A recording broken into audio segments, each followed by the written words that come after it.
প্রার্থিতা প্রত্যাহারের আহ্বান উড়িয়ে দিয়ে প্রেসিডেন্ট জো বাইডেন বলেছেন নির্বাচনে তিনি লড়াই করবেন এবং জয়ী হবেন।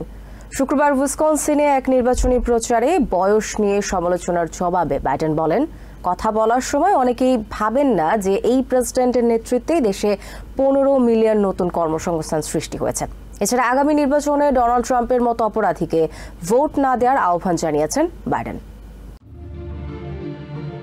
সাবেক প্রেসিডেন্ট ডোনাল্ড ট্রাম্পের সাথে প্রথম বিতর্কে অনুজ্জ্বল থাকার কারণে আগামী নির্বাচনে প্রার্থিতা প্রত্যাহারের আলোচনা একেবারেই উড়িয়ে দিয়েছেন প্রেসিডেন্ট জো বাইডেন। উইসকনসিনের নির্বাচনী প্রচারে বাইডেন বলেন, 5 বছর আগে ইন্ডিপেন্ডেন্স ডের ভাষণে প্রেসিডেন্ট ট্রাম্প ব্রিটিশদের এয়ারপোর্ট থেকে বিতাড়নের কথা বলেছিলেন।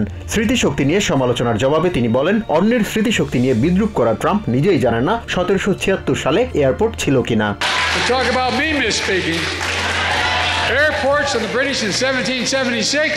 দেশের মানুষের গণতান্ত্রিক অধিকার রক্ষায় উইসকনসিনের ভোটারদের ঐক্যবদ্ধ থাকার আহ্বান জানিয়ে বাইডেন বলেন, ট্রাম্পের সাথে বিতর্কের পর আগামী নির্বাচনে প্রার্থিতা প্রত্যাহার নিয়ে আলোচনা শুরু হয়েছে। প্রার্থিতা প্রত্যাহারের কোনো সুযোগ নেই জানিয়ে তিনি বলেন, আগামী নির্বাচনে প্রার্থিতা থাকবে, এটাই এসব আলোচনার ক্ষেত্রে সবচেয়ে বড় জবাব।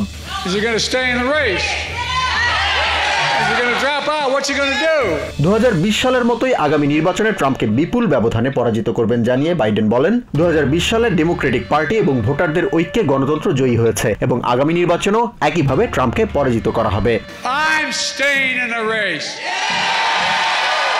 করোনা মহামারীর পর দেশের অর্থনীতি দারুণভাবে ঘুরে দাঁড়িয়েছে জানিয়ে বাইডেন বলেন, প্রেসিডেন্ট প্রার্থী হিসেবে অনেকেই তার বয়স নিয়ে কথা বলার সময় ভাবেন না যে এই প্রেসিডেন্টের নেতৃত্বেই দেশে 15 মিলিয়ন নতুন কর্মসংস্থান সৃষ্টি হয়েছে।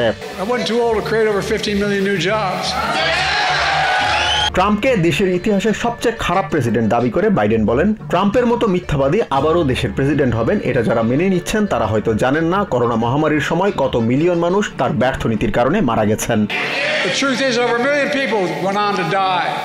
ট্রাম্পের মতো অপরাধীকে আগামী নির্বাচনে ভোট না দেওয়ার আহ্বান জানিয়ে বাইডেন বলেন, ট্রাম্প যেখানেই যান সেখানেই অপরাধের ক্ষেত্র প্রস্তুত হয়। ট্রাম্প নির্বাচিত হলে ক্যাপিটল হিলে হামলার মতো আরও সহিংসতার ক্ষেত্র প্রস্তুত হবে বলেও আশঙ্কা জানান বাইডেন।